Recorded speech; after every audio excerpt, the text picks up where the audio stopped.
समय की बात है। श्रीपुर नाम के गांव में रामेश्वर नाम का एक ब्राह्मण अपनी माँ के साथ रहता था। वो दिन रात भगवान शिव की भक्ति किया करता था। शिव नाम का जाप सदैव उसके मुख पर रहता था। ओम नमः शिवाय। ओम नमः शिवाय। ओम नमः शिवाय। रामेश्वर बेटा, आज भी तूने मुझे नहीं उठाया। खुद ही उठकर घर के सारे काम कर लिए। खीर भी भोग लगा दी तूने तो। हाँ माँ, मैंने सोचा फटाफट से काम करके खीर बना लेता हूँ। शिवजी भी खीर के इंतजार में बैठे होंगे। ये लो, भोग की खीर खाकर बताओ कैसी बनी है। रामेश्वर बेटा, इस खीर को तू बचपन से शिव जी को खिलाता आ रहा है। जब तेरे बापू जिंदा थे तब वो प्रसाद की खीर खिलाते थे, और उनके जाने के बाद तूने ये नियम बना लिया। तेरी खीर बहुत ही स्वादिष्ट बनती है बेटे, और मुझे पता है भगवान शिव भी तेरे हाथों की खीर खाने के इंतजार में रहते होंगे। तभी तो मैं सुबह जल्दी उठकर सबसे पहले खीर ही बनाता हूँ, ताकि भगवान शिव को भोग लगा सकूं। रामेश्वर का नियम था रोजाना सुबह जल्दी उठकर घर के सारे काम निपटाना और फिर भगवान शिव के भोग के लिए खीर का प्रसाद बनाना। ये कार्य पहले उसके पिता करते थे, और पिता के जाने के बाद शिव जी की सेवा और खीर भोग की पूरी जिम्मेदारी रामेश्वर ने उठा ली। रामेश्वर को विश्वास था कि भगवान शिव उसके द्वारा खिलाई गई खीर को रोजाना ही खाते हैं। इसी विश्वास पर वो रोजाना खीर का भोग लगाता था, और अपने भक्त के द्वारा भोग लगाई गई खीर को कैलाश पर्वत पर विराजमान भगवान शिव बहुत चाव से खाते थे। स्वामी, क्या बात है, आपको तो आनंद ही आनंद है। आपके भक्त आपको प्रेम से इतने स्वादिष्ट व्यंजन खिलाते हैं, और आपका भक्त रामेश्वर तो नियम के अनुसार आपको खीर का भोग लगाता है। लाइए, थोड़ी सी खीर मुझ स्वादिष्ट होती है। हाँ देवी, प्रसन्न हो जाता है। तभी के हाथों की खीर बहुत ही स्वादिष्ट होती है। हाँ देवी पार्वती, रामेश्वर इतनी स्वादिष्ट खीर का भोग लगाता है कि मन प्रसन्न हो जाता है। तभी नंदी और समस्त शिवगण वहां जाते हैं। महादेव, ये लीजिए, हम भांग और धतूरा ले आए हैं। नंदी, अभी तो हम स्वादिष्ट खीर का आनंद ले रहे हैं। ऐसा करो, भांग और धतूरे को वहाँ छोटे पर्वत पर रख दो। हम कुछ समय के बाद उसे ग्रहण करेंगे। अरे नंदी महादेव तो हमारी ओर देख तक नहीं रहे। उनका सारा ध्यान तो रामेश्वर की बनाई हुई खीर पर है। ऐसे कब तक चलेगा नंदी? हाँ, मैं भी यही देख रहा हूँ। इतने प्रेम से हम भांग और धतूरा पीस कर लाए, और महादेव ने हमें इसे रखने के लिए बोल दिया। अरे नहीं नहीं, ऐसी बात नहीं है। महादेव ने बोला है कि हम उसे वहां रख दें। वो कुछ देर बाद उसे ग्रहण करेंगे। महादेव रोजाना रामेश्वर की भोग लगाई हुई खीर को बहुत चाव से खाते हैं। नंदी, मैं तो कई बार सोचता हूँ कि रामेश्वर की खीर में ऐसा क्या है कि भोलेनाथ सबसे पहले उसकी भोग लगाई खीर को ही खाते हैं, और फिर और किसी तरफ उनका ध्यान ही नहीं जाता। तभी तो हम भांग धतूरा लेकर आए, और उन्होंने बिना देखे ही इसे रखने के लिए बोल दिया। हाँ, कह तो तुम ठीक रहे हो भैरव। महादेव को भांग धतूरा इतना प्रिय है, पर रामेश्वर की खीर से ज्यादा उन्हें इस समय कुछ भी प्रिय नहीं लग रहा। तो क्या किया जाए नंदी, कि महादेव का ध्यान अपने भक्त रामेश्वर से हटकर हमारी ओर आ जाए? एक रास्ता है। नंदी ने सभी गणों के कान में कुछ कहा। उसके पश्चात सभी गण पृथ्वी लोक पर आ गए, और सबने ब्राह्मण रूप ले लिया, और सब लोग रामेश्वर के पास पहुँचे। रामेश्वर शिव जी को खीर का भोग लगाने के लिए बाजार से सामान खरीद रहा था। ब्राह्मण वेश में नंदी ने रामेश्वर से कहा, रामेश्वर, तुम हमें नहीं जानते, पर हम तुम्हें बहुत अच्छे से जानते हैं। तुम भगवान शिव के भक्त हो, और रोजाना उन्हें खीर का भोग लगाते हो। हाँ ब्राह्मण देव, आप तो सब कुछ जानते हैं। हाँ रामेश्वर, हम सब जानते हैं, इसीलिए तो हम तुम्हारे पास आए हैं। हमें पता है कि तुम महादेव के परम भक्त हो, पर तुम्हें पता है महादेव अब रोजाना खीर खाकर ऊब गए हैं। इसलिए अब तुम कुछ दिनों के लिए खीर का भोग रोक दो। तुम एक काम क्यों नहीं करते? तुम महादेव को सप्ताह में एक दिन खीर का भोग लगाया करो, जिससे महादेव को और अधिक स्वाद आएगा। अब महादेव को इतने सारे भक्त पूजते हैं। महादेव भी तो इतने सारे भक्तों के द्वारा दिए भोग को ग्रहण करते हैं। उनका पेट बहुत भर जाता है। अगर तुम उनको सप्ताह में एक दिन खीर का भोग लगाओगे, तो उन्हें तुम्हारी खीर का इंतजार रहेगा, और वो और अधिक आनंद से खीर खाएंगे। क्यों, हम सही कह रहे हैं ना? ये तो आप ठीक कह रहे हैं ब्राह्मण देव। इस विषय में तो मैंने कभी सोचा ही नहीं। अब मैं एक काम करता हूँ, मैं सप्ताह में एक दिन ही भगवान को खीर का भोग लगाया करूंगा, ताकि वो और भी भक्तों का प्रसाद ग्रहण कर सकें, और फिर उन्हें मेरी खीर का बेसब्री से इंतजार रहे। भोला भाला रामेश्वर शिवगणों की बातों में आ गया। शिवगण खुशी खुशी कैलाश वापस लौट आए। अब शिव जो रोजाना रामेश्वर की खीर का इंतजार करने लगे कि कब रामेश्वर उन्हें भोग लगाए और कब वो खीर का भोग खाए। पर कुछ दिनों तक रामेश्वर ने खीर का भोग बनाया ही नहीं, तो शिव जी को खीर कहाँ से मिलती। अब सप्ताह में एक दिन रामेश्वर ने खीर का भोग लगा दिया, तो शिव जी ने खीर खा ली।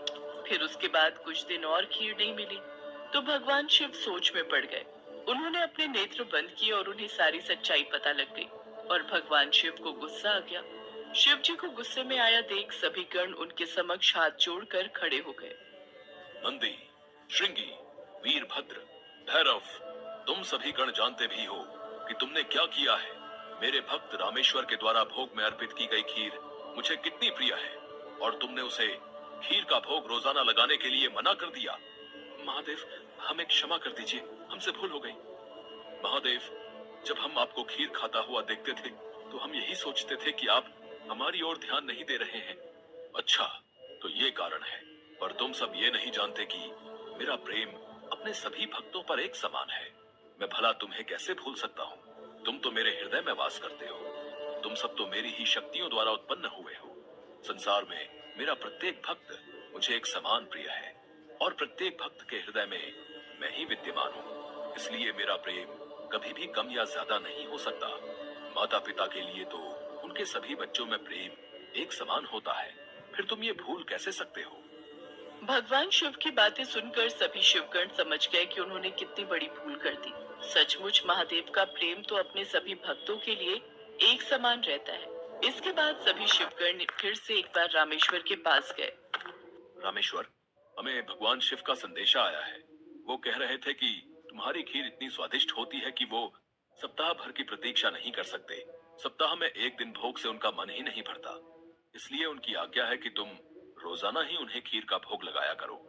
आप सच कह रहे हैं ब्राह्मण देव। भगवान शंकर को मेरे हाथों की बनी खीर इतनी प्रिय है। ठीक है, फिर मैं रोजाना उन्हें खीर का भोग लगाऊंगा।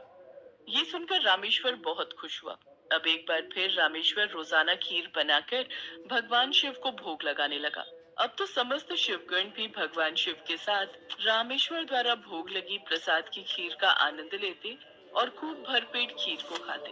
भगवान शिव और देवी पार्वती दोनों सभी गणों को इस प्रकार खीर खाता देख मंद मंद मुस्कुराने लगे। भगवान शिव ने अपने परम भक्त रामेश्वर को सभी सुख सुविधाओं से पूर्ण रखा। उसके जीवन में कभी भी कोई कठिनाई नहीं आई। रामेश्वर का विवाह एक बहुत ही सुशील कन्या के साथ हुआ। उसके घर में 2 बच्चों का जन्म हुआ। अपने परिवार के साथ संपूर्ण जीवन खुशी खुशी व्यतीत करके रामेश्वर अंत में मोक्ष को प्राप्त हुआ। भोलापुर गांव में ब्रिजपाल नाम का एक ब्राह्मण रहता था, जो कि बहुत ही आलसी स्वभाव का था। घर में उसकी पत्नी सुनीता और बेटी गुड्डी उसके साथ रहती थी। ब्रिजपाल सारा दिन खाट पर ही पड़ा रहता था। ब्रिजपाल दिन भर में बस एक ही काम करता था, और वो था भगवान शंकर की पूजा। वो हर रोज सुबह शाम शंकर भगवान की पूजा करता, उनके नाम की माला जपता, फिर सो जाता। अपने आलस के कारण सारा दिन सोए रहने की वजह से अक्सर ब्रिजपाल और उसकी पत्नी में खटपट होती रहती। अब उठ भी जाओ जी, कितना सोओगे। चलो अब खाना खाकर खेत चले जाओ, फसल काटने का समय हो गया है। और हाँ, वापसी में आते हुए नदी किनारे लगे सरसों का साग तोड़ कर ले आना। घर में बनाने के लिए कोई सब्जी नहीं है। और हाँ, भूलना मत, नहीं तो आज खाना नहीं बनाऊंगी। अपनी बीवी की बातों को नजरअंदाज कर ब्रिजपाल फिर से चादर तानकर सो जाता है। सुनीता गुस्से में लाल पीली हो जाती है। उधर कैलाश में बैठी माँ पार्वती शंकर भगवान से कहती हैं, हे नाथ, ये आपका कैसा भक्त है जो आपकी भक्ति के अलावा और कुछ काम नहीं करता, बस अपने आलसी शरीर के कारण खाट पर ही पड़ा रहता है, कोई कर्म नहीं करता। आपको तो ऐसे भक्त का मार्गदर्शन करना चाहिए। देवी, इसमें इसकी कोई गलती नहीं। ये सारा किया इसके पिछले जन्म का है। तब ये एक आलसी गधा हुआ करता था, जो सारा दिन मेरे मंदिर के बाहर लेटा रहता था। मंदिर में जब भी मेरे नाम का उच्चारण भक्तगण करते, तो उसका स्रोत उसके कानों में गूंजता, और उसे नींद में भी मेरा ही नाम सुनाई देता। फिर एक रोज श्रवण मास में ये चल बसा, और फिर अगले चारों में इसने मनुष्य रूप में जन्म लिया। लेकिन इसके पिछले जन्म के आलसी स्वभाव ने इसका पीछा नहीं छोड़ा। जब सही समय आएगा तब मैं इसे ज्ञान दूंगा। हे भगवान, क्या करूं मैं इस आदमी का। ये तो फिर से लेट गए। कब से कह रही हूँ उठ जाओ, खेतों में फसल बड़ी हो गई है। अगर समय रहते उसे नहीं काटा तो उसे जानवर चर जाएंगे या कोई चुरा लेगा। सुन रहे हो ना मैं क्या कह रही हूँ। हे शिव जी, ना जाने इनका आलस कब खत्म होगा। इनके आलस से तो मैं अब तंग आ चुकी हूँ। सुनीता लगातार बड़बड़ाए जा रही थी, लेकिन आलसी ब्राह्मण के सर पर तो जूं तक न रेंगे। वो तो बस चुपचाप अपनी खाट पर लेटा हुआ था। ब्रिजपाल को ना उठता देख सुनीता गुस्से में आ जाती है और बाहर आंगन में रखी पानी की बाल्टी उठाकर लाती है और ब्रिजपाल के ऊपर गिरा देती है। ब्रिजपाल पूरा भीग जाता है और वो गुस्से में उठकर उससे लड़ने लगता है। काफी देर तक दोनों में खूब कहासुनी होती है। फिर वो गुस्से में घर से निकलकर शंकर भगवान के मंदिर में चला जाता है और वहां पहुंचकर शंकर जी से कहता है। हे शंकर भगवान, अपनी पत्नी की रोज रोज की झिकझिक से मैं तंग आ चुका हूँ। अगर मेरी भक्ति ने आपको प्रसन्न किया है तो मुझे आप दर्शन दीजिए प्रभु। इतना कहते ही वो जोर जोर से रोने लगता है। अपने प्रति उसका प्यार और श्रद्धा देखकर शंकर भगवान उसको दर्शन देते हैं और कहते हैं। ब्रिजपाल, तुम्हारी भक्ति ने मुझे प्रसन्न किया है। तुम सचमुच मेरे परम भक्त हो। कहो, तुम्हें मुझसे क्या वरदान चाहिए? हे प्रभु, मुझे ऐसी कोई चीज दीजिए जो मेरी हर बात माने और मेरा सारा काम कर दे। ये लो, मेरा ये छोटा त्रिशूल। तुम इस त्रिशूल को जहां भी रखोगे वो अपना काम खुद ही करने लग जाएगा और काम पूरा होने के बाद ही रुकेगा। लेकिन हाँ, अगर तुमने इसे काम के लिए मना किया तो ये हमेशा हमेशा के लिए गायब होकर वापस मेरे पास आ जाएगा। भगवान शंकर उसको त्रिशूल देकर अंतर ध्यान हो जाते हैं। त्रिशूल देखकर ब्रिजपाल ये सोचकर बड़ा खुश हो जाता है कि अब से उसे कुछ भी काम नहीं करना पड़ेगा। इसके बाद वो त्रिशूल लेकर घर पहुंचता है और अपनी पत्नी और बेटी को त्रिशूल के बारे में सारी बात बताता है। अगले दिन सुबह ही ब्रिजपाल ने भगवान शंकर का नाम लेकर उस त्रिशूल का इस्तेमाल शुरू कर दिया। वो जैसे ही त्रिशूल को घर के बीचों बीच रखता, सारे घर में अपने आप ही सफाई हो जाती। वो जिस भी चीज पर उस त्रिशूल को रख देता, वो अपने आप काम करने लग जाता। खेतों में रख देता तो अपने आप ही सारी फसल कट जाती। ऐसे ही कई दिन बीत जाते हैं। एक रोज जब सुनीता गुड्डी के साथ अपने मायके गई होती है, तो ब्रजपाल त्रिशूल को गैस के पास रखकर कहता है। मेरे लिए जल्दी से स्वादिष्ट सा भोजन तैयार कर दो। चूल्हे पर अपने आप कढ़ाई चढ़ जाती है और उसमें खुद ही तेल मसाले पड़ने लग जाते हैं। देखते ही देखते स्वादिष्ट पकवान बनकर तैयार हो जाते हैं, जिन्हें ब्रजपाल बड़े ही चटकारी लेकर खाता है। आहा, वाह, मजा ही आ गया। वाह वाह वाह, क्या स्वाद है। रोज भाग्यवान के हाथों का भोजन करके तो मैं परेशान ही हो गया था। सच में कमाल का है ये त्रिशूल।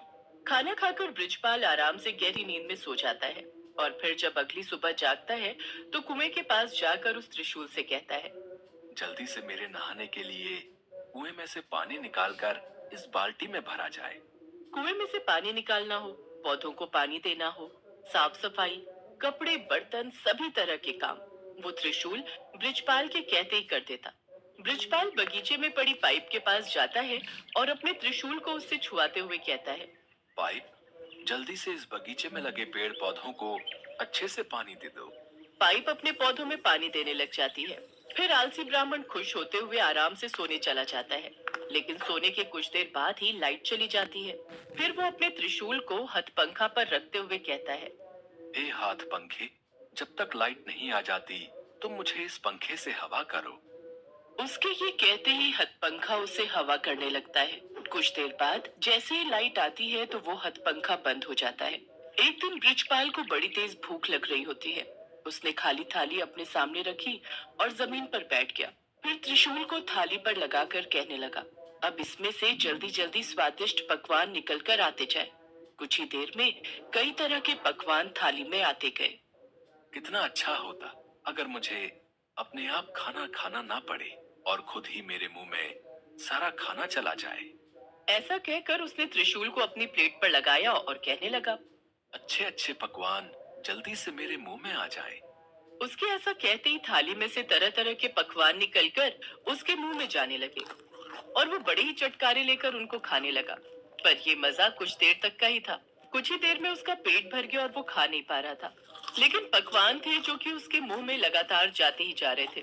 उसका पेट और मन पूरी तरह भर चुका था। वो जैसे ही उन्हें रोकने की बात सोचता है तो उसे भगवान शंकर की कही वो बात याद आई जिसमें उन्होंने कहा था कि अगर त्रिशूल को काम करते हुए रोका गया तो ये वरदान वहीं समाप्त हो जाएगा और त्रिशूल फिर से शंकर भगवान के पास पहुंच जाएगा। तभी वहां सुनीता गुड्डी के साथ अपने मायके से लौटकर पहुंच जाती है। वो दोनों ये सब देखकर हैरान रह जाती हैं। सुनिए जी, देखिए तो आपका पेट कितना फूलता जा रहा है। जल्दी से इस त्रिशूल को रुकने के लिए कहिए।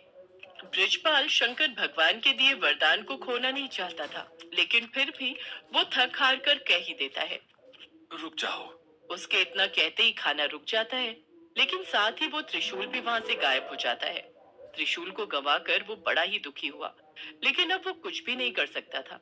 शंकर भगवान के दिए वरदान को अब वो खो चुका था। अभी तक ब्रिजपाल ने जितने भी काम त्रिशूल को दिए थे वो सब कब रोकने हैं या लेकिन खाना खाते हुए कब रुकना है ये कहना वो भूल गया था, जिस कारण खाना बिना रुके ही उसके मुंह में आता ही जा रहा था। सारी बात समझने के बाद ब्रिजपाल कहने लगा। हे महादेव, मैं समझ गया। ये वरदान आपने मुझे सबक सिखाने के लिए दिया था। सचमुच में मैं कितना मूर्ख था जो हर छोटे छोटे काम के लिए भी आलस दिखाता था। और अब मुझे सीख मिल चुकी है कि छोटे छोटे काम के लिए किसी दूसरे पर निर्भर रहने से कितनी बड़ी मुसीबत आ सकती है। उस दिन के बाद से ब्रिजपाल ने हमेशा हमेशा के लिए आलस त्याग दिया। लगा अपने सभी काम खुद